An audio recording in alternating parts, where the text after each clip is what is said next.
I went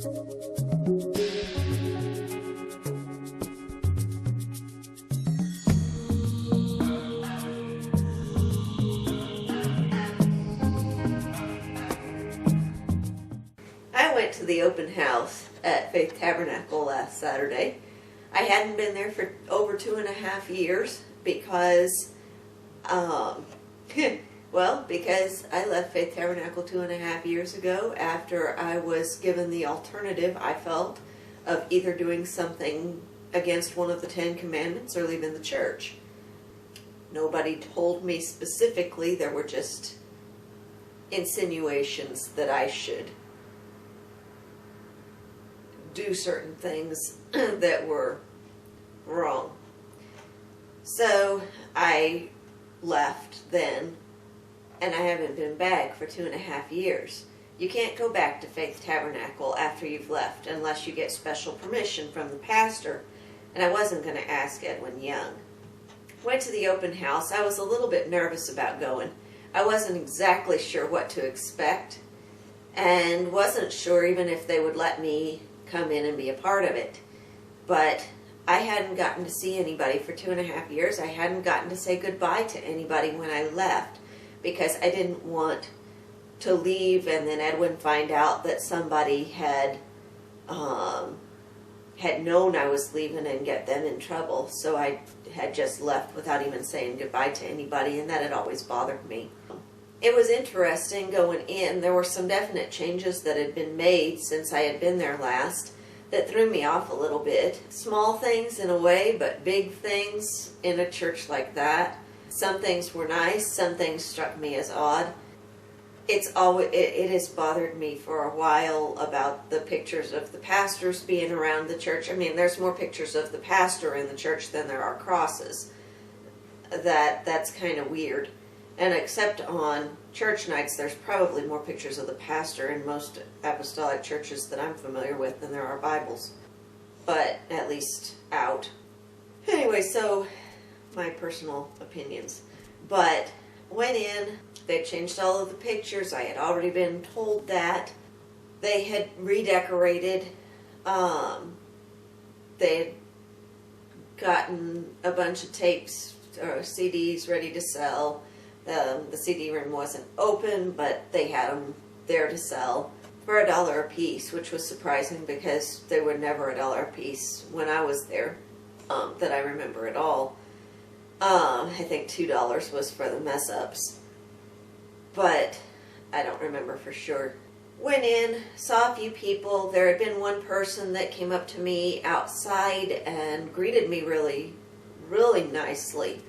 And that kind of set me at ease because I wasn't expecting a warm greeting from anybody. And so that was really good, and my kudos to her. If everybody in Faith Tabernacle was like her, I would be more happy to come back and visit every once in a while. Nothing against her greeting that I wouldn't come back permanently. I wouldn't come back permanently no matter who greeted me warmly.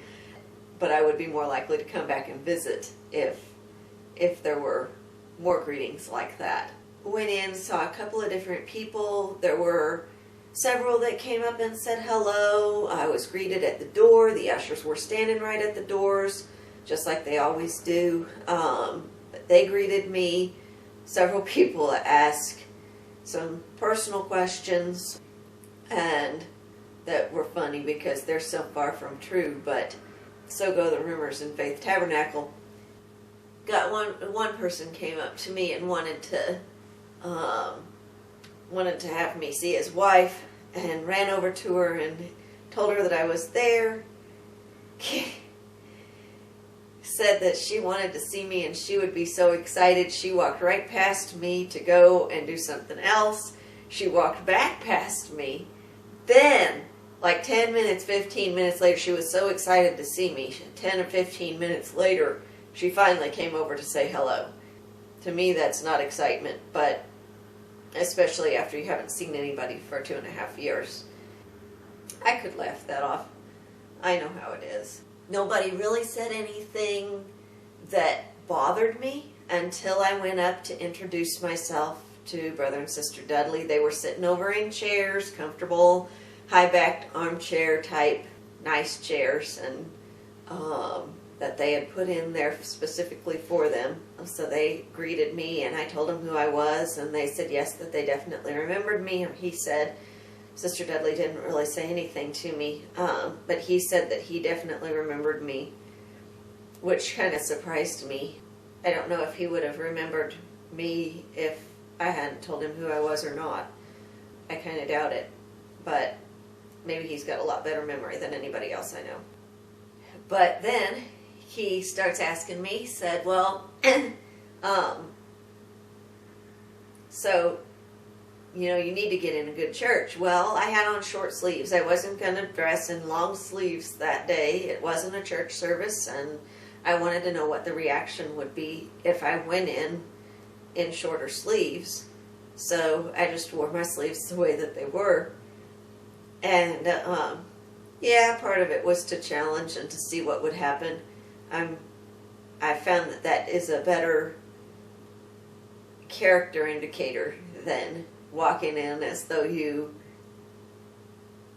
are exactly like everybody else and agree with everything that everybody else does. They tend to agree with you better when you do that until they find out that you don't.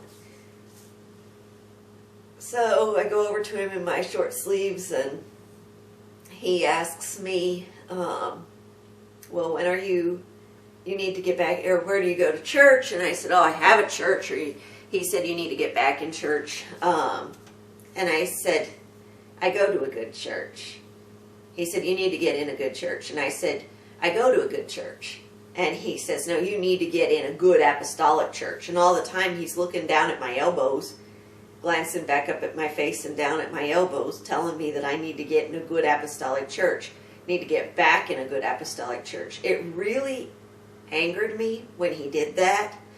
Not because he was upset about my sleeve length, and not because he was telling me that I needed to go to an apostolic church. I expect that of an apostolic preacher. The problem is to tell me to get back in an apostolic church is to get back in a good apostolic church indicates that he thought that I was in a good apostolic church to begin with. He has no idea what Faith Tabernacle was like for me. He doesn't care what Faith Tabernacle was like for me. He doesn't want to know what Faith Tabernacle was like for me. I need to get, quote unquote, back into a good apostolic church. And as long as my sleeves are right, even if I'm doing other things that are wrong, apparently that was not his. My sleeve length was a lot more indicative of a good apostolic church to him than my character, my attitude, my actions toward others, apparently, if he thought that Faith Tabernacle was good. So I went to Wichita's installation service last night. I wanted to see people. I wanted to see what the service would be like. And I was really nosy after the open house, quite frankly. So I decided I would go. I wasn't that uncomfortable going to the open house. Wasn't sure what was going to happen last night. I haven't been in a Pentecostal service for 2 years. I was hurt again after I left Faith Tabernacle by another church because of the gossip that they loved so much there, and the gossip that Faith Tabernacle apparently loved to share. I wasn't sure how I was going to react to the service last night. Well, it was way too loud, but it wasn't. It was what I expected. They praised the new pastor, they praised the old pastor, they praised the new pastor some more. They would say, oh, give the Lord a praise offering, give the Lord a hand clap, and they, yay, for a minute or so, and that would be it. And then they would say, let's give a hand clap to the Lord for the Dudleys or whatever, and they would cheer for 2 to 5 minutes, just on and on and on, how wonderful the pastor was. I didn't realize how much I had changed since I left Faith Tabernacle, but I thought church was for praising God. I forgot that it was about praising the pastor instead, I guess.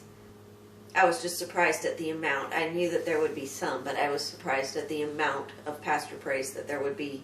Nothing was really said that night to me, but several things were said in the service that I thought, wow, I really hope that the people who were involved with problems in Faith Tabernacle weren't there, because there was several things that were said about this is the will of God. And I know that they just meant that the Dudleys came in and that each church got the pastor that they got. But in saying that, they forgot why the Dudleys' installation services were taking place. Was it really the will of God that at least 13 young men now their cases are being investigated for crimes against their person? Was it really God's will for the kind of abuse to take place that took place at Faith Tabernacle, not just for a little while, but for years? Or was that the will of man that did that? You can't say that it was just the will of God and shout about it 2 months after something like that happens. But they did. They talked about how that if you pray and you obey God and you obey your pastor, that everything will work out, that God will protect you, that things will be better for you. Really, was it better for those young men? They obeyed their pastor. They obeyed their pastor's son. Maybe not willingly. I don't think they did it willingly, but they did what their pastor and pastor's son wanted. Was that the will of God? Was that God's protection on them? No. How could they say things like that in a service just 2 months after the charges come out against Jordan? That is beyond my wildest imagination to be able to. It just turned my stomach to think that they would say such things right this close after. And then in tonight's service, they talked about how that God had done so much healing in the last 2 months. They acted like nothing had happened to some degree. It was like nothing had ever happened.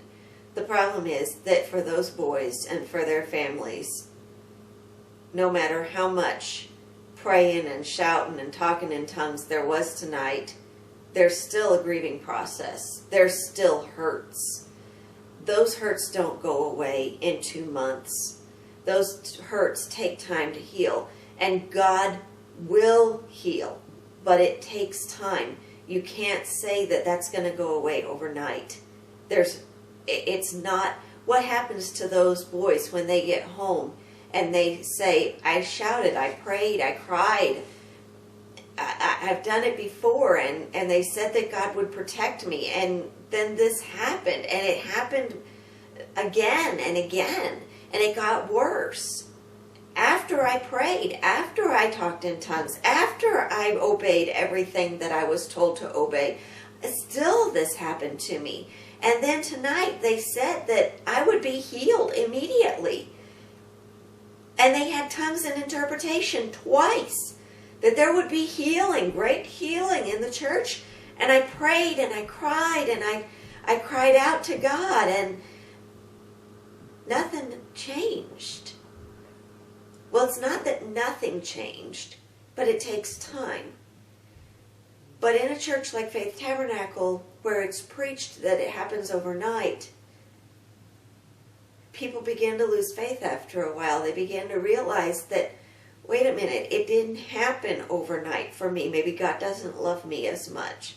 It seems like everybody else is okay now. Why am I not okay? Well, other people may be asking the same question.